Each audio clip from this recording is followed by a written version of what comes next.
তাড়াতাড়ি রেডি হয়ে নাও, তোমাকে নিয়ে এখন আদালতে যেতে হবে। আদালত কি রায় দেয় সেটাই আদালতের ব্যাপার, এখন শুধু আল্লাহর নাম নাও। পুলিশের সঙ্গে গাড়িতে উঠলাম, আর গাড়িতে উঠতেই দেখি সিয়াম আর সানি দাঁড়িয়ে আছে বাহিরে। আমি ওদের সঙ্গে মুচকি হাসি দিলাম। তারপর আদালতে আমাকে নিয়ে আসলো, নিয়ে এসে একের পর এক আমার বিরুদ্ধে সকল অভিযোগ উপস্থাপন করতে লাগলো। আর আদালত আমাকে রায় দিল 6 বছরের জেল। তারপর আমাকে কারাগারে পাঠিয়ে দেওয়া হলো। আর দেখতে দেখতে কারাগারে কেটে গেল 6টা বছর। আজ প্রায় 6 বছর পর জেল থেকে বের হলাম। এই 6টা বছর কেটে গেছে 6টা যুগের মতো। এই 6টা বছর জেলে কিভাবে যে পার করেছি সেটা একমাত্র আমিই জানি। জেল থেকে বের হতেই দেখি দূরে দাঁড়িয়ে আছে সাকিব আর সিয়াম। আমাকে দেখেই ওরা এগিয়ে আসলো আর আমাকে এসে বলতে লাগলো, ভাই আসসালামু আলাইকুম, কেমন আছেন আপনি? আপনার জন্য এতক্ষণ ধরে অপেক্ষা করছিলাম। চলেন গাড়িতে উঠেন, গাড়ি নিয়ে আসছি। ওয়ালাইকুম আসসালাম। আলহামদুলিল্লাহ, আমি ভালো আছি। তা তোরা কেমন আছিস? সবকিছু কি আগের মতোই চলছে নাকি কোনো পরিবর্তন হয়েছে? আচ্ছা চল যেতে যেতে কথা বলি। তারপর আমি গাড়িতে উঠে বসলাম আর সিয়াম গিয়ে গাড়ি চালাতে লাগলো। তখন আমি আবারও বলতে লাগলাম, কিরে সিয়াম, তুই তো দেখছি এখন অনেক বড় হয়ে গেছিস, দাড়ি রেখে দিয়েছিস। ভালো তো সবাই ভালো আছে। এখন কি করছিস শুনি? ভাই এখনও সেই আগের মতোই আছি, কিন্তু তেমন একটা উন্নতি করতে পারিনি। তা ভাই এখন কি করবেন সেটা কি ভেবে দেখেছেন? 6টা বছর জেলে কাটিয়ে দিলাম, এখন তো কিছু করতেই হবে। যারা আমাকে ভালোবেসে ফেলে পাঠিয়েছিল তাদেরকে ভালোবাসা ফেরত না দিলে কি চলে? ভাই আপনার প্রতিটা কথাই কিন্তু সেই আগের মতোই আছে, বেশি রহস্যময়। তাই প্রথমেই আমরা গোডাউনে যাই, কি বলেন? ওখানে আপনার জন্য সবাই ওয়েট করছে। তারপর সিয়ামের সঙ্গে আরো কিছু কথা বলতে বলতে চলে আসলাম গোডাউনে। আর গোডাউনে এসে দেখি আমার জন্য অনেকেই অপেক্ষা করছে। তারপর আমি সবার সঙ্গে কথা বলে ভিতরে চলে আসলাম। আর ভিতরে এসে আমি বসে রইলাম। একটু পর সানি আমার জন্য কফি নিয়ে আসলো। আর আমি কফি খেতে খেতে সানির সঙ্গে কথা বলতে লাগলাম। আর এভাবেই সময়টা পার হলো। আর তখন সিয়াম আমাকে জিজ্ঞেস করলো, ভাই খবর পেয়েছি যে ডন এখন পুরো বাংলাদেশে মাফিয়া ছড়িয়ে দিয়েছে।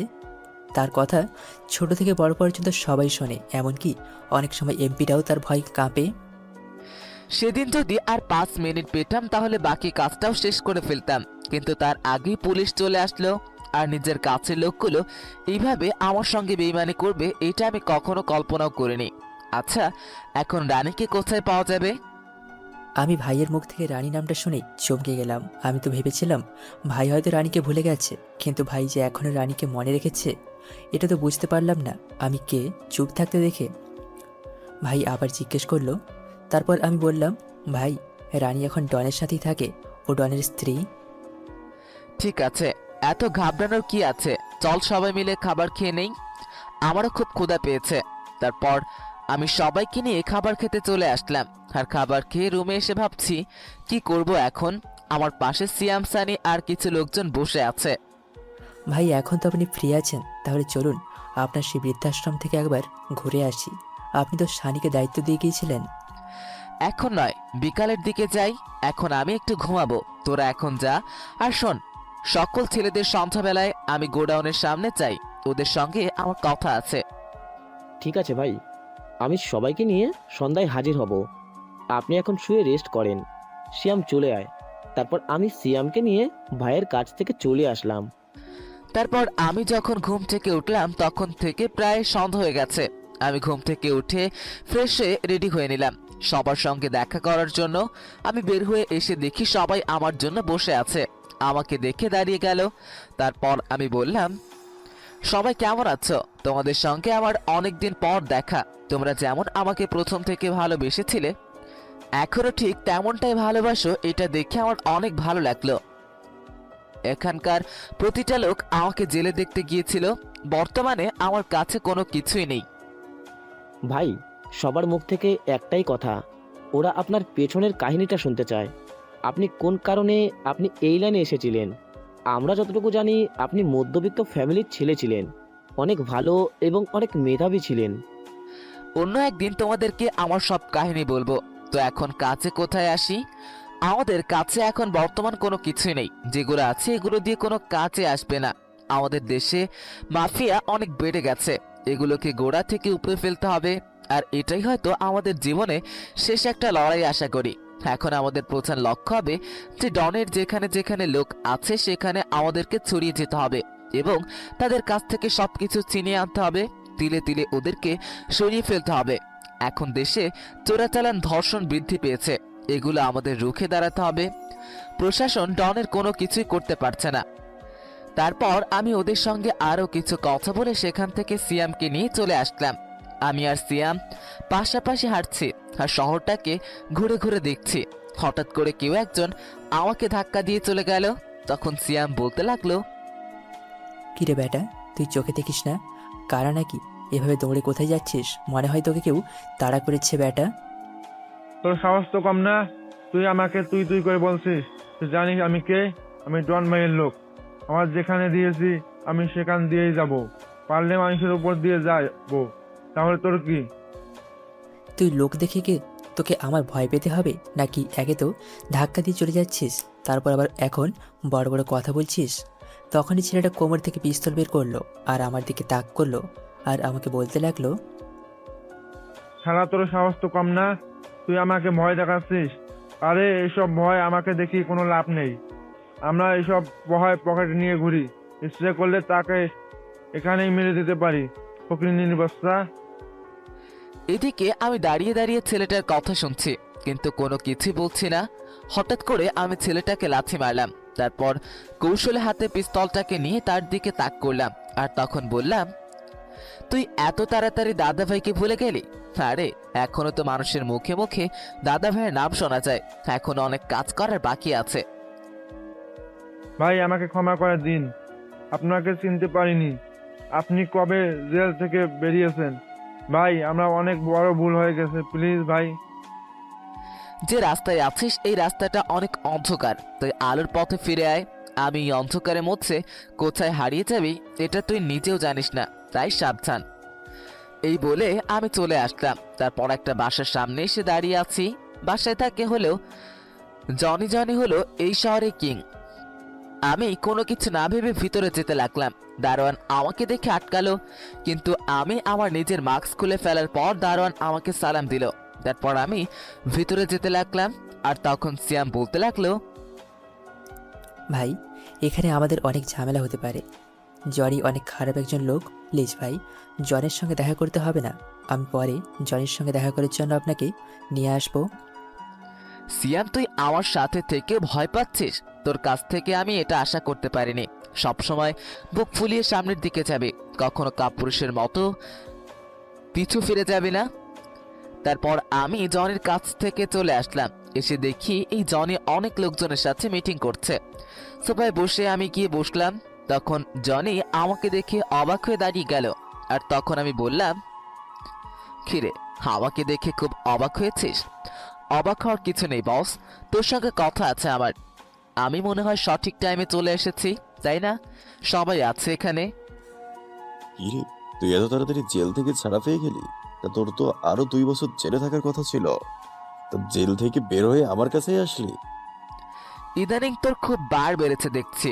সিনিয়রের সাথে কিভাবে কথা বলতে হয় সেটাও জানিস না, তাই না? তুই ছিলিস রাস্তার কুত্তা, আর এখন তুই আমাকে তুই করে কথা বলছিস, বিষয়টা ভালো লাগলো। তোর সাথে আমার কিভাবে কথা বলতে হবে, হ্যাঁ? তা জানিস তোকে এখন আমি এখানে মেরে পুঁতে ফেলতে পারি। তোর সাথে থেকে আমি কি পেয়েছি এখন দেখ। জন ভাইয়ের সাথে কাজ করে আমি পুরো সাম্রাজ্য পেয়েছি। এখন পুরো বাংলাদেশের মাফিয়া গ্যাং এর লিডার হচ্ছে জন ভাই। তুই সত্যি একটু আগের চেয়ে অ্যাডভান্স হয়ে গেছিস, তাই না? সবকিছু এত তাড়াতাড়ি কথা বলিস, আসলে এইটা ভালো একটা গুণ হয়েছে। তোর বেশি উঠতে যাস না, সমস্যা হয়ে যাবে, কারণ এখন তো দাদাভাই ফিরে এসেছে। আমার এলাকায় এখন আর দাদা ভাইয়ের কোনো জায়গা নেই। এখানে কেন এসেছিস এখন সেইটা বল, আর বলে এখান থেকে চুপচাপ বের হয়ে চলে যা, নয়তো কিন্তু খুব খারাপ হয়ে যাবে। এমনিতে তুই মিটিং এ এসে খুব বিরক্ত করেছিস আমায়। তোর সঙ্গে কথা বলার সময় নেই আমার। কি তুই কি আমাকে গ্রাম থেকে উঠে আসা সেই চাচাতো ভাইয়ের মতো মনে করছিস নাকি? সেই বলে আমি জনির বুক বরাবর একটা লাথি মারলাম। সঙ্গে সঙ্গে জনি পড়ে গেল আর আমি সবাইকে চারপাশে গুলি করতে লাগলাম। ওরাও আমাকে গুলি করছে, কিন্তু ওরা আমার সঙ্গে কোনো কিছুতেই পারছে না। আমাকে গুলি করতে দেখে সিয়াম গুলি করতে লাগলো। একটা সময় ওরা থেমে গেল। তারপর আমি জনের মুখের কাছে পিস্তলের নল ঠেকিয়ে বললাম, সব জায়গায় চাপাবাজি চলে না, বুঝতে পেরেছিস? এই 6 বছর পর আবারও ফিরে এসেছি শুধুমাত্র তোদেরকে উপরে পাঠানোর জন্য। তুই অনেক কথা বলে ফেলেছিস, তাই আজকেই তো সেই দিন নাকি এই শহরে কিং তো ডাক দেয় সবাইকে। দেখি তুই কত বড় কিং হয়েছিস। ভাই, আমাকে মারবেন না। আমি সত্যি অনেক অন্যায় করে ফেলেছি। আসলে আমি টাকার লোভে ডনের কাছে বিক্রি হয়ে গিয়েছিলাম। প্লিজ ভাই, আমি আপনার কাছে থাকতে চাই, আমাকে মারবেন না। প্রথমবার তোদেরকে আমি সুযোগ দিয়ে অনেক ভালো ভুল করেছিলাম, কিন্তু এবার আরো সুযোগ দিয়ে আর কোনো ভুল করতে চাই না। আমারও তো জীবনটা একটু সাজাতে হবে, তাই না? আর কত এসব নিয়ে পড়ে থাকবো। Tata, bye bye. এই বলে আমি জনের বুকে গুলি করে দিলাম। তারপর সবাই আমাকে গুলি করতে লাগলো, আমিও সবাইকে গুলি করতে লাগলাম। আর এইভাবে বেশ কিছু সময় আমাদের লড়াই চললো। তারপর আমি বাইরে এসে সিয়ামকে বললাম, সিয়াম, তুই ভিতরে গিয়ে জনের সব টাকা পয়সা নিয়ে আয়, সাথে যা কিছু আছে পাবি সব কিছু নিয়ে আয়। ওর প্রতিটা জিনিস আমার কাজে লাগবে। তুই বিশেষ করে ল্যাপটপ, পেন ড্রাইভ সব কিছু নিয়ে আয়। ঠিক আছে ভাই, আমি এখনই আনছি, আপনি এখানে থাকেন, আপনাকে ভেতরে যেতে হবে না। তারপর আমি ভাইয়ের কাছ থেকে ভেতরে চলে আসলাম, আর ভেতরে এসে সব কিছু নিয়ে ভাইয়ের কাছে আবার চলে আসলাম। তারপর ভাইকে নিয়ে গোডাউনে ফিরছি। আমি টাকার ব্যাগ নিয়ে হেঁটে যাচ্ছি, সিয়াম টাকার ব্যাগ নিয়ে যাচ্ছে। দুজনে টুকটাক কথা বলতে বলতে যাচ্ছে। হঠাৎ করে আমার সামনে একটা মেয়ে এসে বলতে লাগলো, ভাইয়া, ভাইয়া প্লিজ আমাকে বাঁচান, ওরা আমাকে মেরে ফেলবে। আমাকে প্লিজ বাঁচান, আমি বাঁচতে চাই, আমি কিছুই করিনি, প্লিজ ভাইয়া। আপনাকে ভয় পেতে হবে না। আপনার কি হয়েছে আমাকে বলেন, তাছাড়া কি আপনাকে মারবে? তখনই দেখলাম কয়েকজন ছেলে পিস্তল নিয়ে এদিকেই আসছে, আর আমার কাছে এসে থামলো আর আমাকে বলল, কিরে, তোর খুব বার বেড়েছে তাই না? এই ছেলে, তুই মেয়েটাকে আমাদের কাছে দিয়ে তুই তোর কাজে যা। আমাদের কাজে কোনো নাক গলাতে আসবি না, না হলে কিন্তু তোকে এখানে শেষ করে দেব। এই, কে আছিস? ওই মেয়েটাকে তুলে নিয়ে আয়। আর যদি না আসতে চায় তাহলে সব কিছু খুলেই এখানে খুলে দে, সবাই দেখবে। যেখানে সবাই দাঁড়িয়ে আছিস ঠিক সেখানেই দাঁড়িয়ে থাক। এক পা আগানোর চেষ্টা করলে তাহলে কিন্তু খুব খারাপ হয়ে যাবে। মেয়েটার গায়ে যদি একটা টাচ লাগে তাহলে কিন্তু বুঝতেই তো পারছিস। কেন রে, মেয়েটাকে তোর কে হয় রে? তুই মেয়েটার জন্য শুধু শুধু আমাদের কাছে মার খাবি।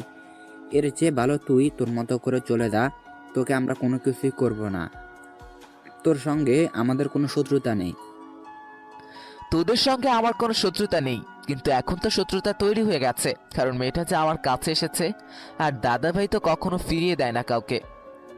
দাদাভাই মানে তুই দাদাভাইয়ের নাম বললেই আমরা ভয় পেয়ে যাব? আরে দাদাভাই তো এখনো জেলে আছে, সে তো এখানে আসবে কি করে? তারপর আমি আমার নিজের মাস্ক খুললাম। তারপর মাস্ক খুলতে ওই ছেলেটা আমার পা জড়িয়ে ধরে বলতে লাগলো, ভাই, আমি আপনাকে চিনতে পারিনি ভাই, আমি অনেক বড় ভুল করে ফেলেছি, প্লিজ ভাই আমাকে মাফ করে দেন।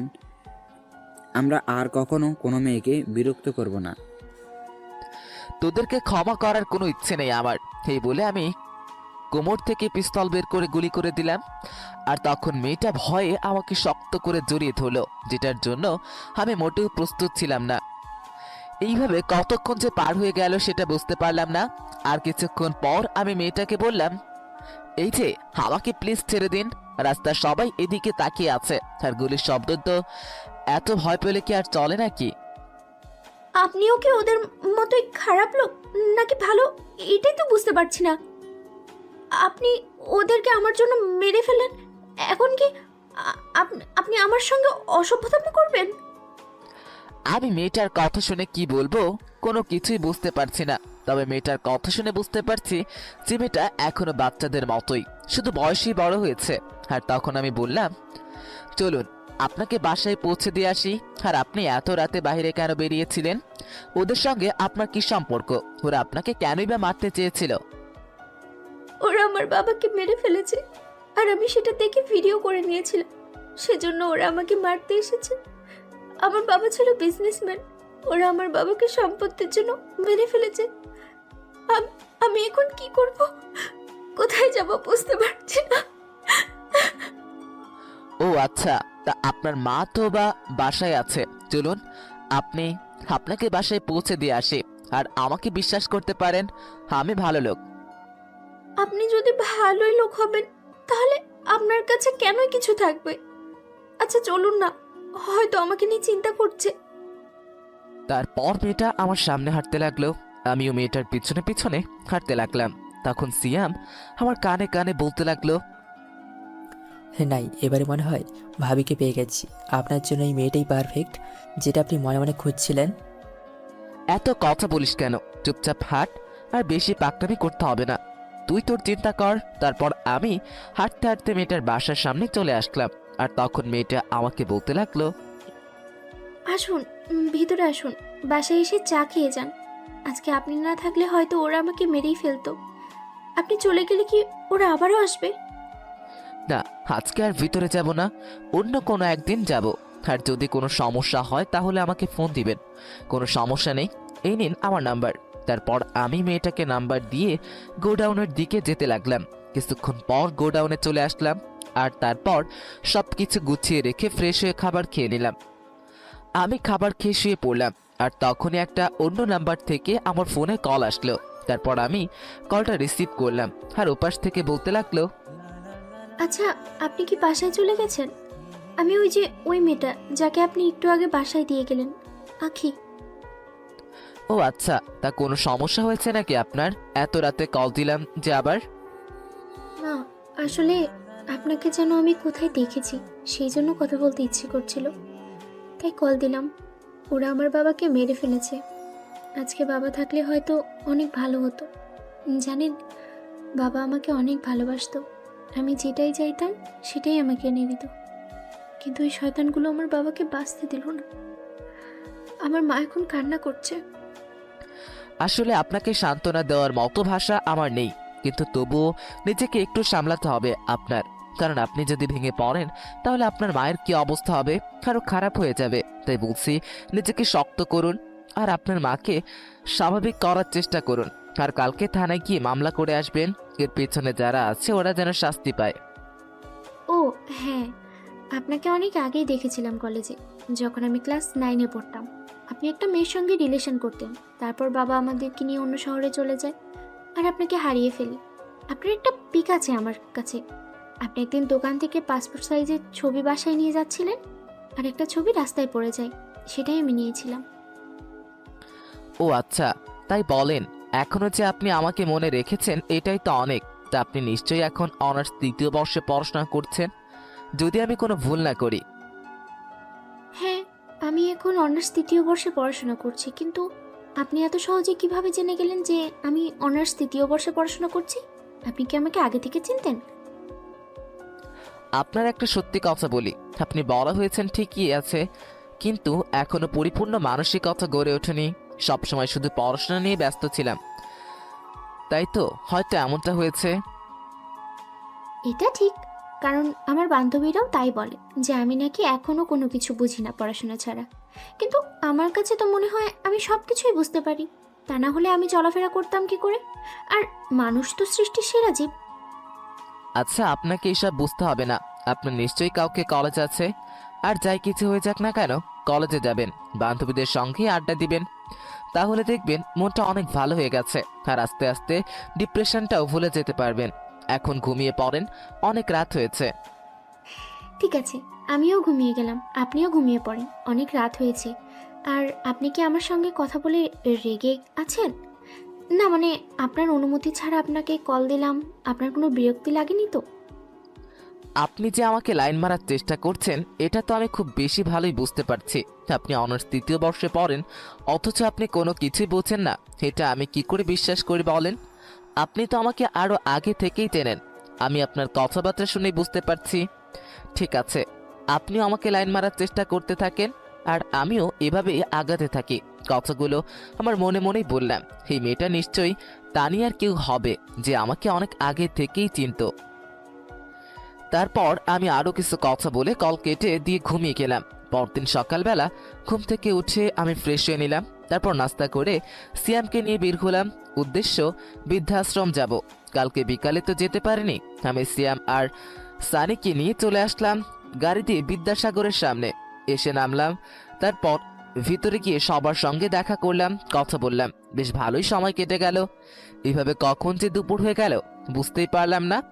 দুপুরবেলা তাদের সঙ্গে একসাথে খাওয়া দাওয়া করলাম। তারপর আমি চলে আসলাম। সানি গাড়ি চালিয়ে যাচ্ছে, আর তখন সিয়াম বলতে লাগলো, সানি আমাদের কিন্তু ভাবি চলে এসেছে, বুঝতে পারছিস? ওই যে দেখ, ভাবির কথা নাম নিতে না নিতেই ভাবি রাস্তায় দাঁড়িয়ে আছে। গাড়িটার সামনে নিয়ে ব্রেক কর আর ভাবিকে গাড়িতে তোল।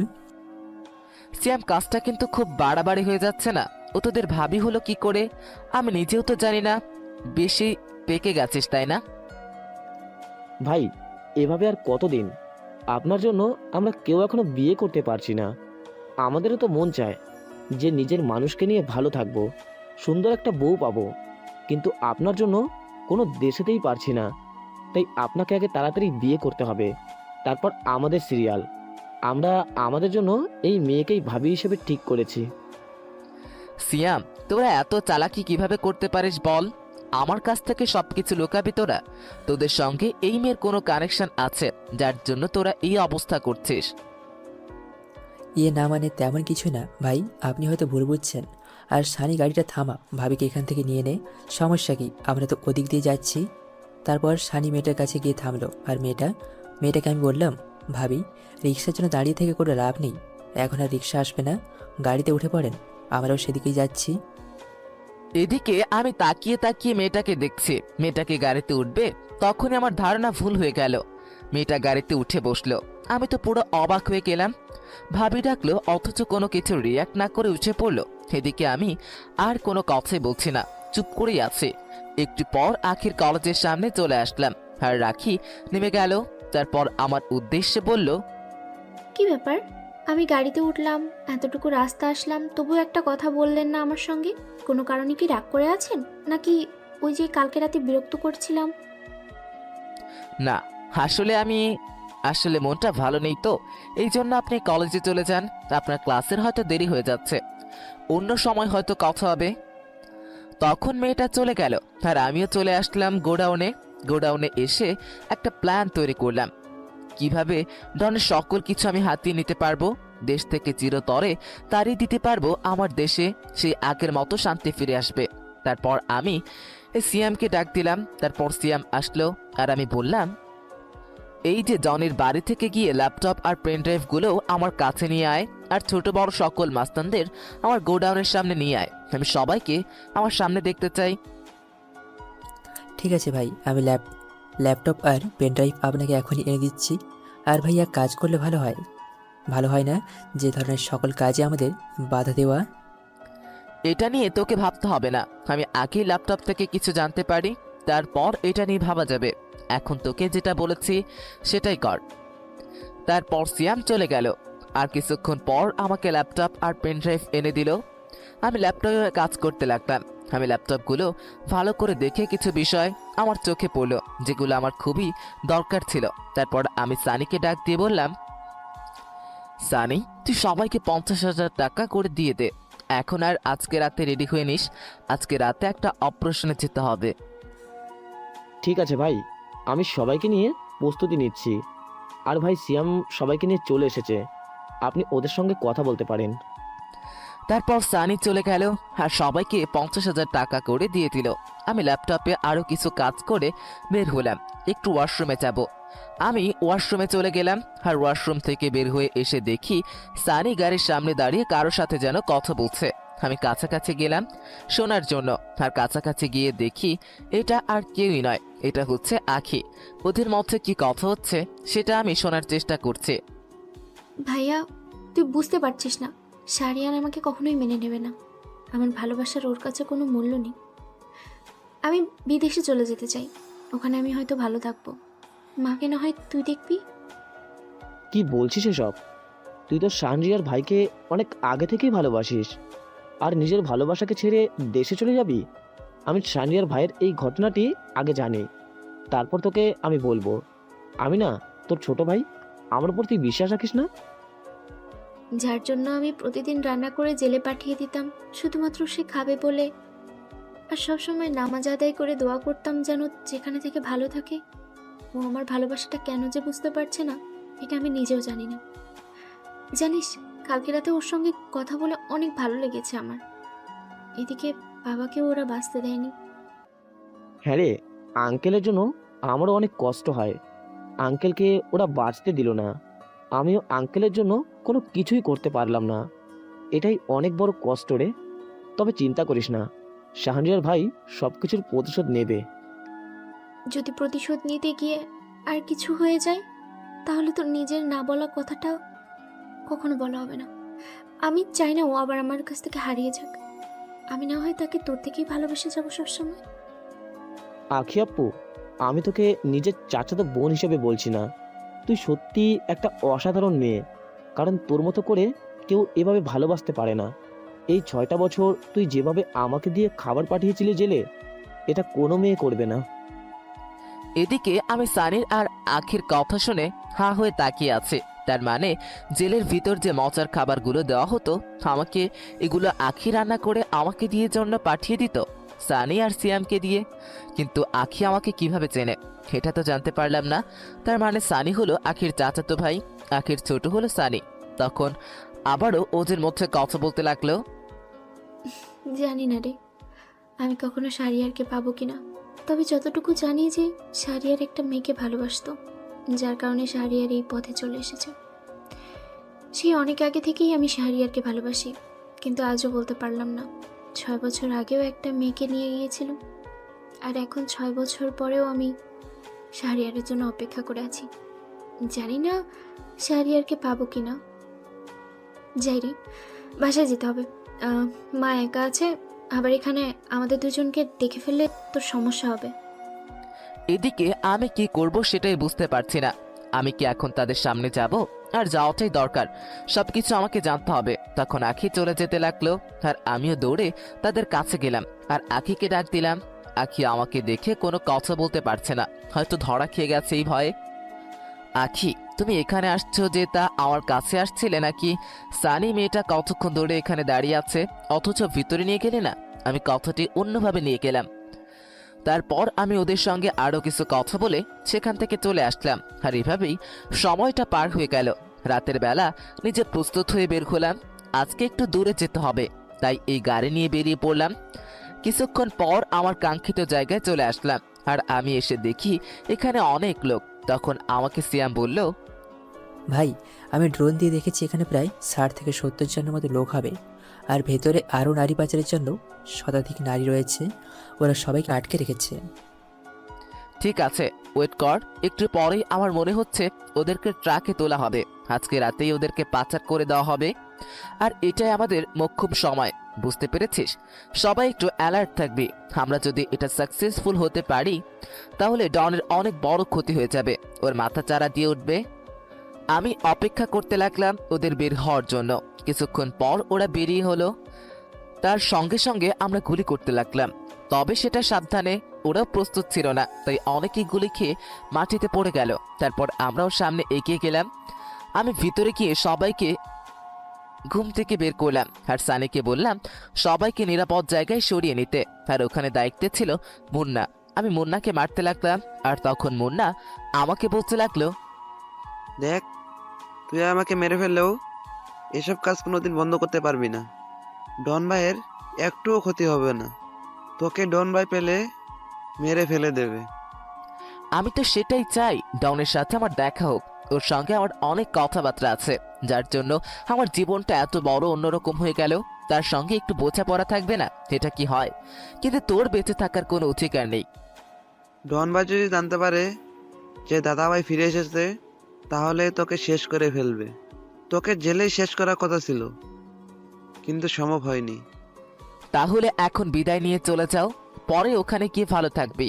তুই ঠিক আছে, আর কখনো তোকে খুন খারাপি করতে হবে না, আর ডনের হয়েও কাজ করতে হবে না। এই বলে আমি মুন্নাকে গুলি করে দিলাম, আর মুন্না কাটা মুরগির মতো ছটফট করতে করতে মারা গেল। তারপর আমি ওর লাশের উপরে দেখলাম দাদাভাই, আর সেখান থেকে চলে আসলাম। আর সানিকে বললাম সবাইকে যার যার বাসায় পৌঁছে দেওয়ার জন্য। আমি গোডাউনে এসে বসে আছি, আর টিভিতে নিউজ হচ্ছে সেটাই দেখছি। কালকে জনিকে মারার খবর দেখাচ্ছে। এইভাবে প্রায় অনেকক্ষণ কেটে গেল, আর ঘন্টাখানেক পর সবাই চলে আসলো। আর সবাই এসে আমার কাছে দাঁড়িয়ে বলল, ভাই আছে, কিন্তু আপনার সেই গল্পটা আমাদেরকে বলতে হবে না।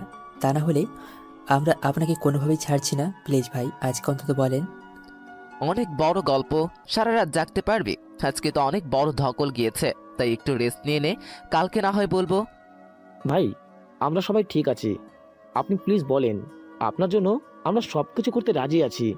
তখন আমি সিয়ামকে বললাম ভাইকে কফি এনে দেওয়ার জন্য, আর ভাই কফি খেতে খেতে বলল, আর আমিও আখি আপুকে কল দিলাম, কারণ সেও এটার জন্য আগ্রহী। তখন হঠাৎ করে ভাই বলতে লাগলো, সানি, তুই এইভাবে লুকিয়ে কলে রাখার কোনো দরকার নেই। যে মানুষটাকে লুকিয়ে আমার কথাগুলো শোনানোর চেষ্টা করছিস তাকে এখানে আসতে বল, আর ওরও জানার দরকার। তখনই সানি আমার কথা শুনে খুশি হয়ে গেল আর আখিকে কল দিয়ে আসতে বলল। কিছুক্ষণ পরই চলে আসলো আর এসে আমার পাশেই বসলো, আর আমি বলতে শুরু করলাম আজকে থেকে প্রায় 6 বছর আগের কথা। ফ্ল্যাশব্যাক। সকালবেলা ঘুম থেকে উঠে আমি কলেজের দিকে যাচ্ছি। নতুন কলেজ, তাই অন্যরকম ভালো লাগা কাজ করছে। আমি বন্ধুদের সঙ্গে হেঁটে যাচ্ছি, পাশে আছে রনি আর জনি। 3 জন মিলে হাসাহাসি করে কলেজে যাচ্ছি। আর কলেজে এসে দেখি আমার পাগলিটা আমার জন্য বসে আছে। মিষ্টির সঙ্গে রিলেশন আমার প্রায় 2 বছর। মেয়েটা আমাকে অনেক ভালোবাসে, আমিও তাকে অনেক ভালোবাসি। আমি বন্ধুদের কাছে বিদায় দিয়ে মিষ্টির কাছে গেলাম, আর তখন মিষ্টি আমাকে বলতে লাগলো, তোমাকে আমি কতদিন বলেছি যে তুমি ওদের সঙ্গে হেঁটে হেঁটে আসবে না। আমি তোমার সঙ্গে কথা বলার জন্য কতক্ষণ ধরে ওয়েট করে থাকি, কিন্তু তুমি হেলে দুলে দেরি করে আসো। সরি, কালকে থেকে আরও এমন ভুল কখনোই হবে না, ঠিক আছে? এখন এত রাগ করতে হবে না। মিষ্টির মুখে সবসময় মিষ্টি কথাই ভালো লাগে। আমাকে পাম দেওয়া তো তুমি ভালোই পারো। এখন তো ক্লাসের সময় হয়ে গেছে, তাই এখন তো ঠিকই ক্লাসে যেতে হবে। না পারলাম কথা বলার জন্য, না পারলাম অন্য কিছু করার জন্য। তারপর আমি মিষ্টিকে নিয়ে ক্লাসে চলে আসলাম। ক্লাসে গিয়ে মিষ্টি তার বান্ধবীদের সঙ্গে বসে পড়লাম, আর আমিও আমার বন্ধুদের সঙ্গে বসে ক্লাস করতে লাগলাম। আর এভাবেই আমাদের সময়টা পার হলো। এভাবেই বেশ ভালোই চলছিল আমাদের দিনগুলো।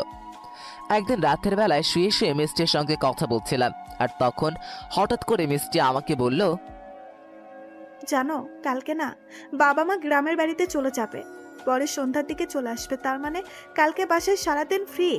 চাইলে তুমি বাসায় আসতে পারো, যত্ন করে রান্না করে খাওয়াবো। না, তোমাদের বাসায় আসলে তোমার এই সমস্যা হবে।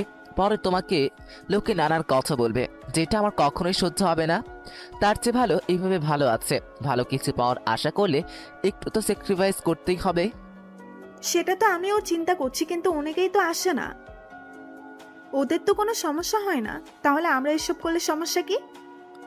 মিষ্টি শোনো, আমরা দুজন দুজনকে অনেক ভালোবাসি, অনেক কাছে পেতে চাই, কিন্তু সেটা আমি পবিত্র করে তোমাকে কাছে পেতে চাই। বুঝতে পেরেছো? আমি চাই না আমাদের ভালোবাসার মধ্যে 1 সেকেন্ডের জন্য থাকুক।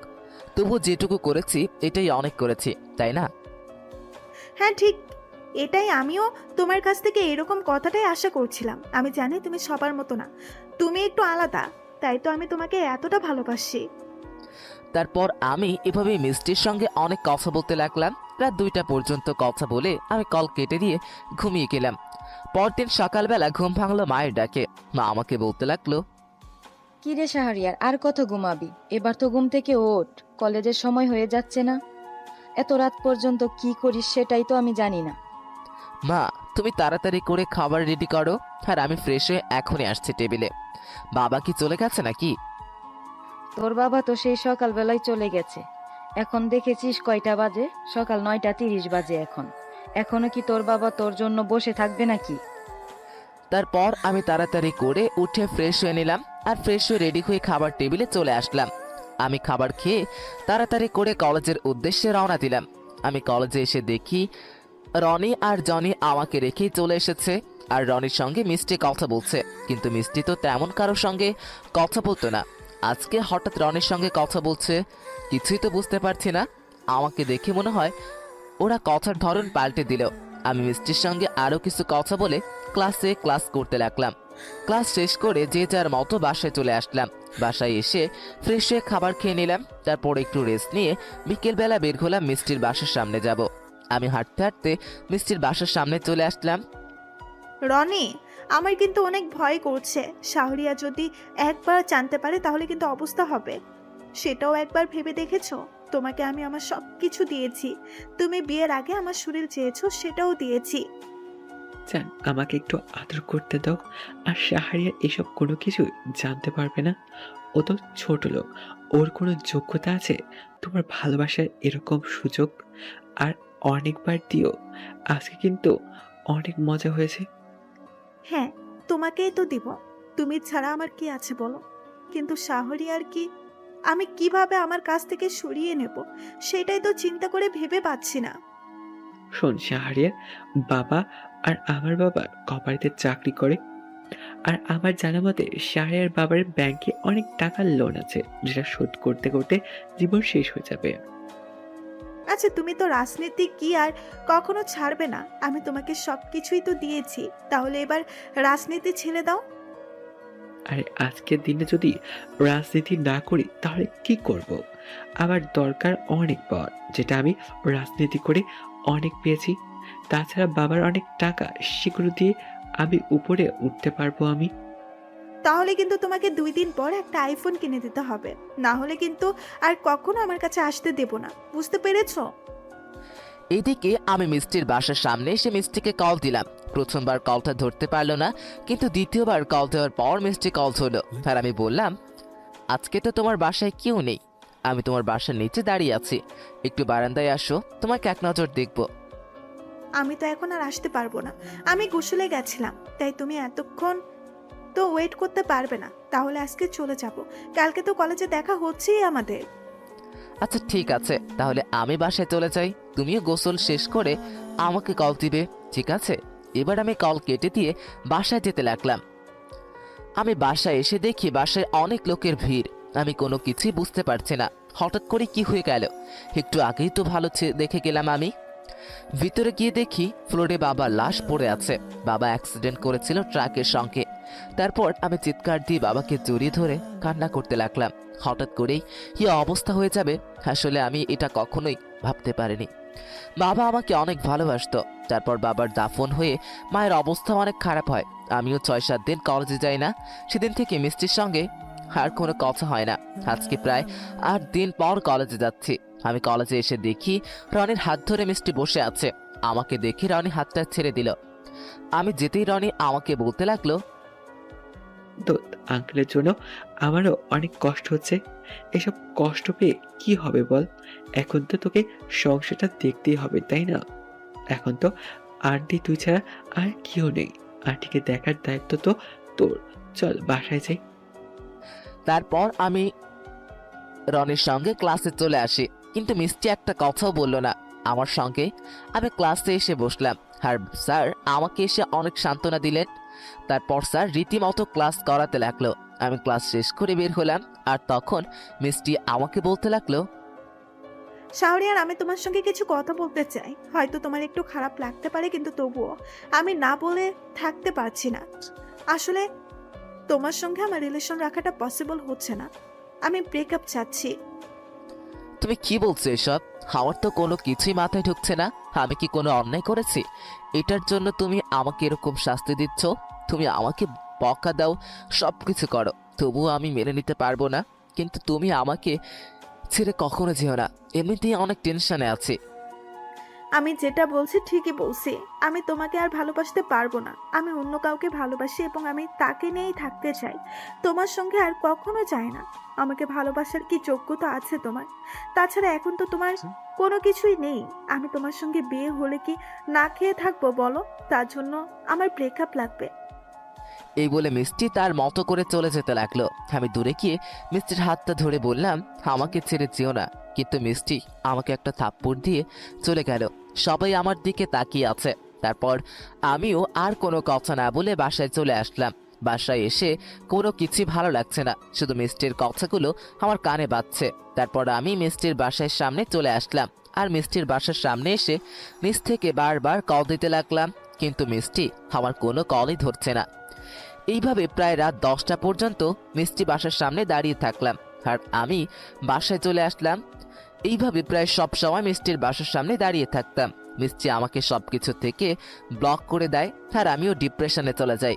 আর এটা আমার মা সহ্য করতে পারে না।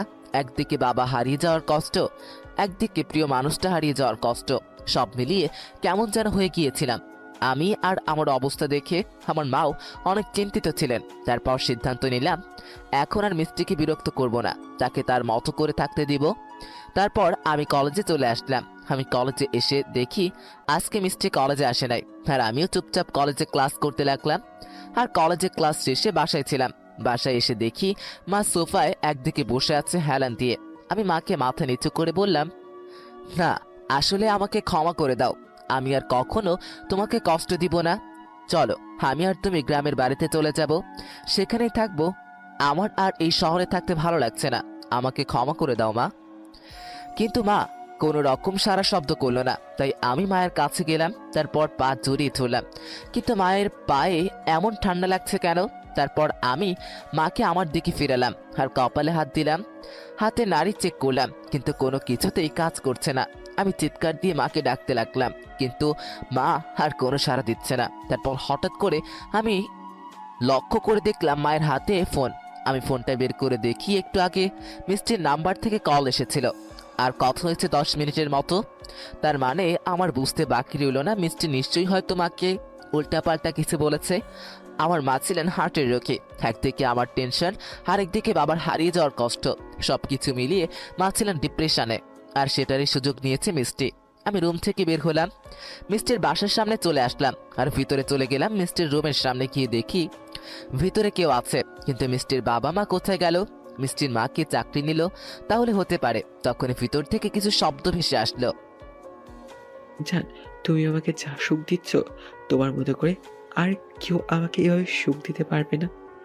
আর কি খেলাটাই না খেললে তুমি ফোনে কথা বলার মাধ্যমে শাহরিয়ার মাকেও শেষ করে দিলে।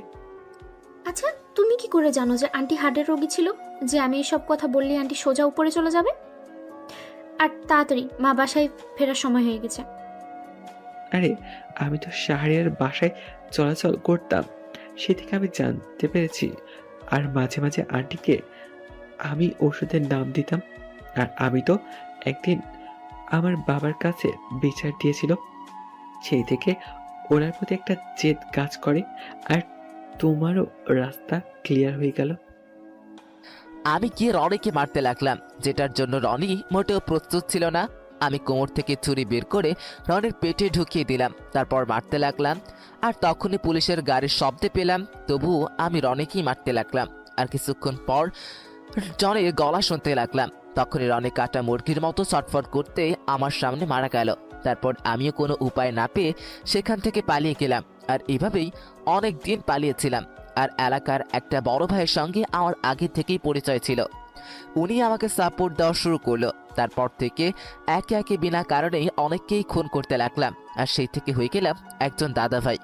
তবে আমি মিষ্টিকে অনেক জায়গায় খুঁজেছি, কিন্তু কোথাও খুঁজে পাইনি। আর এই একদিন জানতে পারলাম সেই বড় ভাইও আমার সঙ্গে বেইমানি করেছে। ও আমাকে তার কাজ হাসিল করার জন্যই আমাকে ব্যবহার করেছে। সেটা নিয়ে অনেক থাকা দরকার কি হয়। আর একদিন আমাকে ভাই পুলিশে ধরিয়ে দিল। তবে বড় ভাইয়ের সঙ্গে কাজ করেছিলাম 6 মাস। আর এই 6 মাসেই সিয়াম আর সানির সঙ্গে পরিচয় হয়। সে আমার সানি ছিল, দুজনেই বন্ধু। ওরাও আমার হয়ে কাজ করত। গরিব ছিল সেই সময়, স্বামী ছিল বেশ অনেকেই ছোট, ক্লাস 9-এ পড়ে। হয়তো এরকমই আমার ছোটখাটো কাজ করে দিত। আর এটা নিয়েই আমাদের একটা ভালো সম্পর্ক হয়। তারপর জেলে কাটিয়ে দিলাম 6টা বছর। এই 6 বছরে সিয়াম আর সানি প্রতিদিন আমার সঙ্গে দেখা করতে আসতো।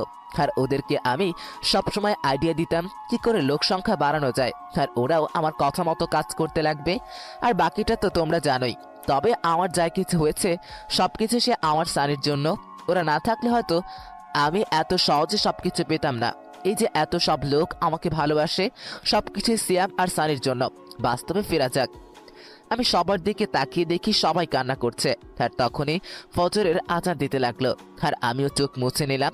আর তখন সিয়াম আর সানি আমাকে জড়িয়ে ধরলো আর বলতে লাগলো, ভাই আমরা আপনার হাত ধরে রাজনীতি শিখেছি, আর আপনার হাত ধরে সব কিছু করতে পেরেছি। আপনারা না থাকলে হয়তো আমরা এসব কোনো কিছু করতে পারতাম না। আমরা পড়ে থাকতাম হয়তো ডাস্টবিনে, না হলে কোনো একটা কবরস্থানে। আপনি আমাদের শিখিয়েছেন কিভাবে মানুষের সঙ্গে চলতে হয়। ঠিক আছে এসব বাদ দে, এখন সবাই একটু ঘুমিয়ে নেই। আমাদের আবারও প্রস্তুতি নিতে হবে। এই ডনকে আমি আর বাঁচতে দিব না, মেরে ফেলবো। আর এই ডনই হলো আমার বড় ভাই, আর মিষ্টি হলো তার বউ। মূলত বউ বললে বউ হবে মিষ্টি ওখানে নারী পাচারের সঙ্গে জড়িত। তখনই হঠাৎ করে আখি আমাকে শক্ত করে জড়িয়ে ধরল, যেটার জন্য আমি মোটেও প্রস্তুত ছিলাম না। আখি আমাকে জড়িয়ে ধরে কান্না করতে লাগলো, আর এটা দেখে সবাই লজ্জা পেয়ে গেল। সবাই যে যার মতো চলে যেতে লাগলো। তখন আমাকে আখি বলতে লাগলো, তুমি যখন প্রতিদিন কলেজে যেতে তখন আমি নীরবে তোমার দিকে তাকিয়ে থাকতাম। আর একটা সময় দেখতাম যে সানি তোমার সঙ্গেই থাকে সারাক্ষণ। তারপর সানিকে তোমার কথা বললাম, কিন্তু সানি তোমাকে বলার মতো কোনো সাহস পায় না। আর সেই অনেক আগে থেকেই আমি তোমাকে ভালোবাসি। আমি এত কিছু জানি না, কিন্তু তবুও আমি তোমাকে ভালোবাসি এবং সারাটা জীবন তোমার পাশে থাকতে চাই।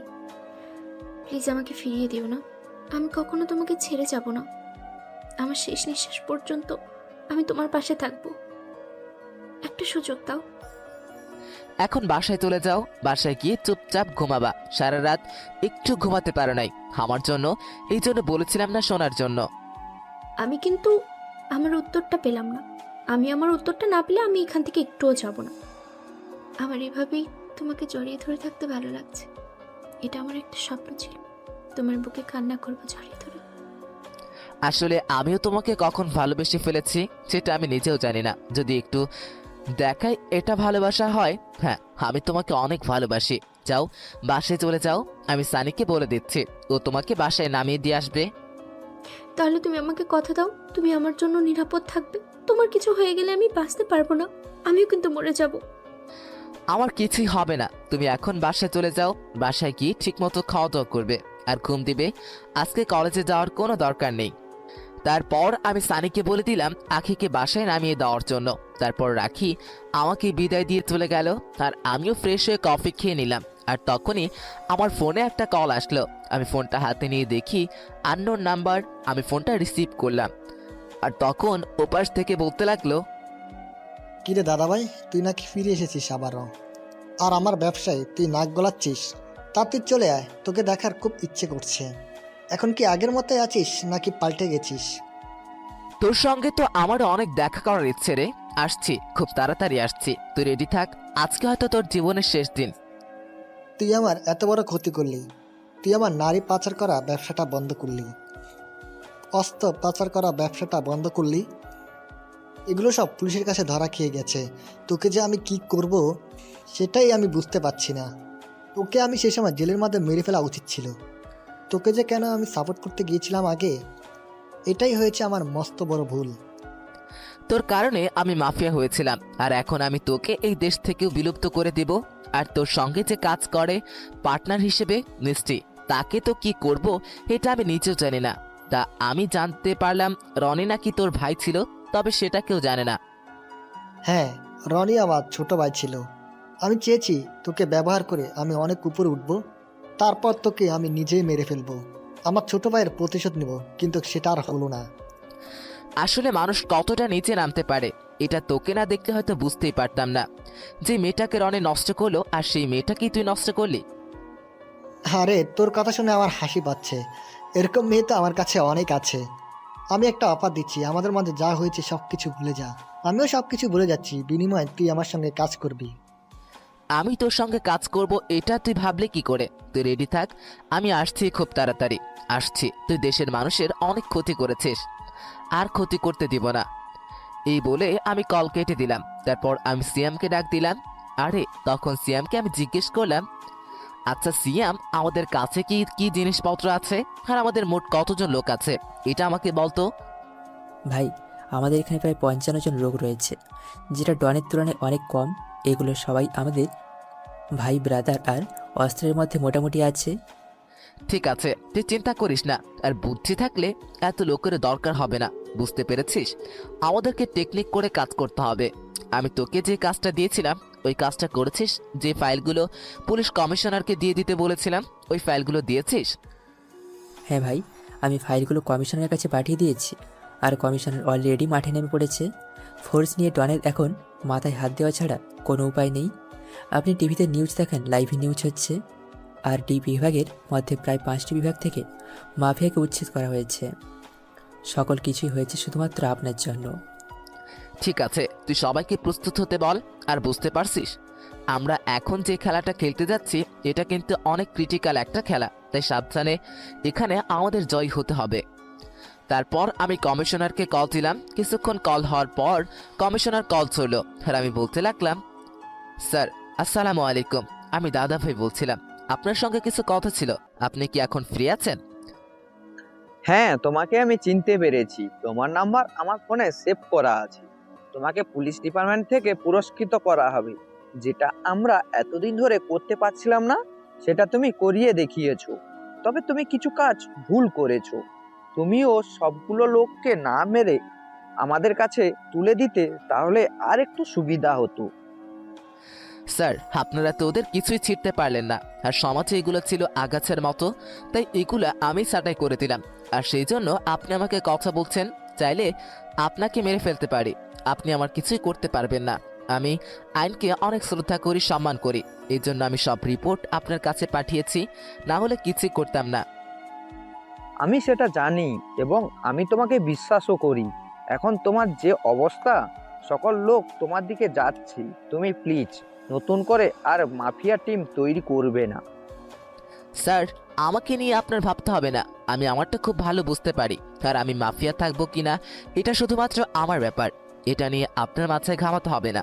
আপনার যেটা কাজ সেটা আপনি করেন। তারপর আমি আরও কিছু কথা বলে কল কেটে দিলাম। আর এভাবে সময়টা পার হয়ে গেল। রাত 10টার দিকে আমি ডনের ঠিকানার উদ্দেশ্যে যেতে লাগলাম।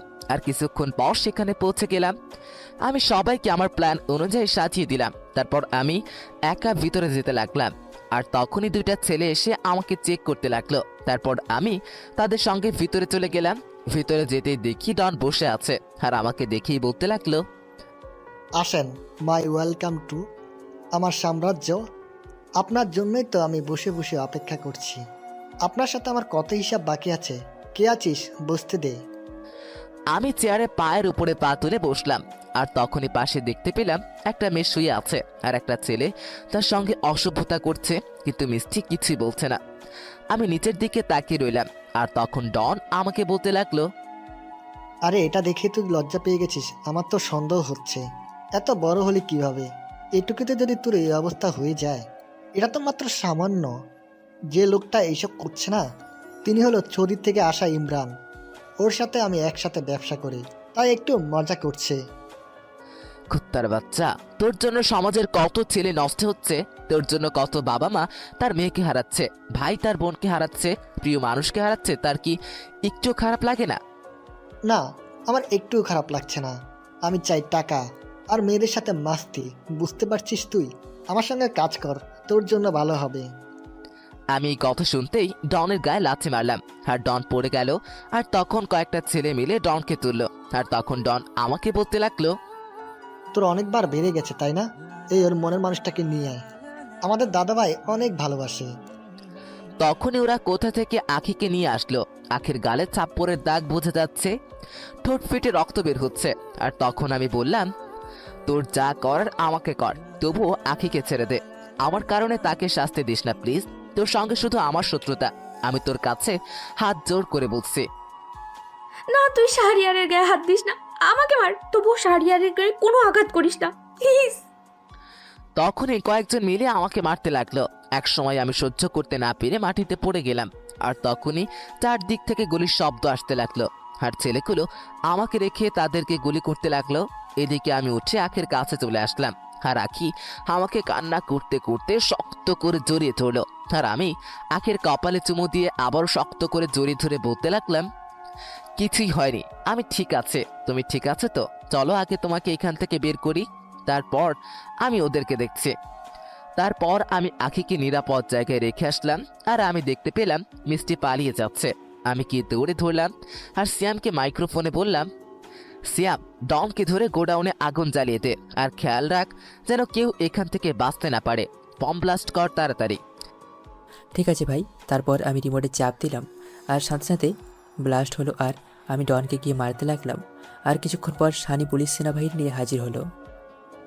এদিকে আমি মিষ্টিকে মারতে লাগলাম আর মিষ্টি আমার কাছে মাপ চাইতে লাগলো আর মিষ্টি আমাকে বলতে লাগলো, আমাকে মাফ করে দাও, আমি অনেক ভুল করেছি তোমার সঙ্গে। তুমি তো আমাকে অনেক অনেক ভালোবাসতে, একটা সুযোগ দাও আমাকে। তুই কোন মুখ দিয়ে আমার সামনে ভালোবাসার কথা বলছিস? যেটা দিয়ে অন্যের সাথে পাপ কাজ করেছিস সেটা তুই এতটা খারাপ আমি জানতাম না। আরে তুই তো নিজেও জানিস না তুই কয়েকজনের সঙ্গে আমার বলতেও ঘৃণা হচ্ছে।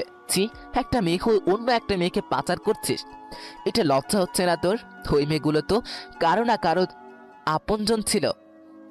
আমি ভালো পথে ফিরে আসব, আমাকে একটা সুযোগ দাও, আর না হলে পুলিশে দিয়ে দাও, তবু আমাকে মেরো না প্লিজ, আমি বাঁচতে চাই। ঠিক এমনটাই হয়তো অন্য কোনো মেয়ে করেছিল তোর সাথে, কিন্তু তুই কি তাদেরকে বাঁচতে দিয়েছিস? তোর কারণে আমার মা মারা গিয়েছিল, আমার মা হার্টের রোগে ছিল, আর তুই তো জানতি আমার সময়টা কতটা খারাপ ছিল। আসলে আমি ভাবতে পারি নাই যে তোমার মা মারা যাবে।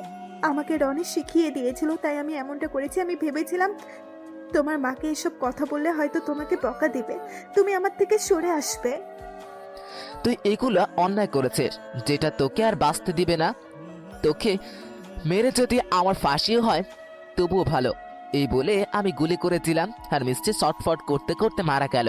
আর তখন পিছন থেকে কমিশনার আমাকে বলতে লাগলো, শাহরিয়ার হাত থেকে পিস্তলটা ফেলে দাও, না হলে অনেক বড় ক্ষতি হয়ে যাবে তোমার। এই বলে আমি শাহরিয়ার হাতে গুলি করলাম, যেন সবাইকে বোঝাতে পারি যে নিজেকে রক্ষা করতে গিয়ে মারা গেছে।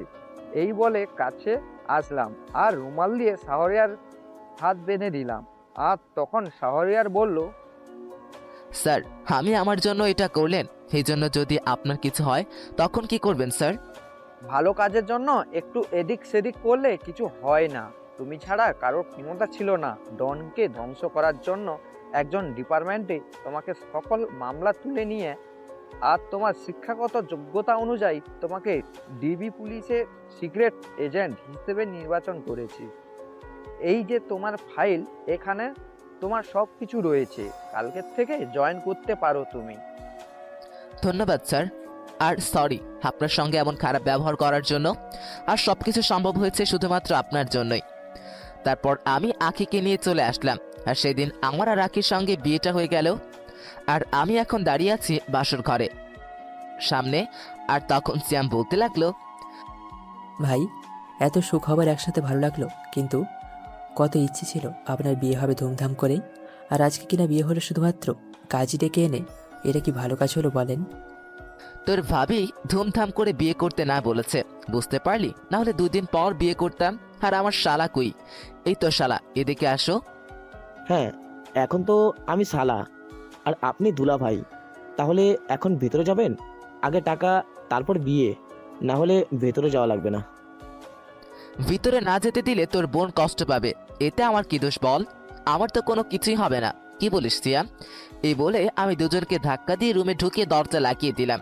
আর তখন সানি বলতে লাগলো, ভাই এটা কি ঠিক হলো? আমাদেরকে ধোকা দিয়ে আপনি চলে গেলেন। ঠিক আছে, আমাদেরও সময় আসবে। কিরে সিয়াম, এখন আর দাঁড়িয়ে থেকে কি লাভ? চল এখান থেকে, আমাদের চিন্তা করি। এদিকে আমি বিছানায় তাকিয়ে দেখি আকি ঘোমটা দিয়ে বসে আছে, আর আমি ওর পাশে গেলাম আর গিয়ে ঘোমটা তুললাম। আর দেখি চাঁদের মতো মুখটা। আমি আখির দিকে তাকিয়ে আছি আর আখি আমাকে বলল, এই যে এভাবে আমার দিকে না তাকিয়ে আগে উজু করে আসে, তারপর আপনার কি অবস্থা করব সেটা পরে বোঝাবো।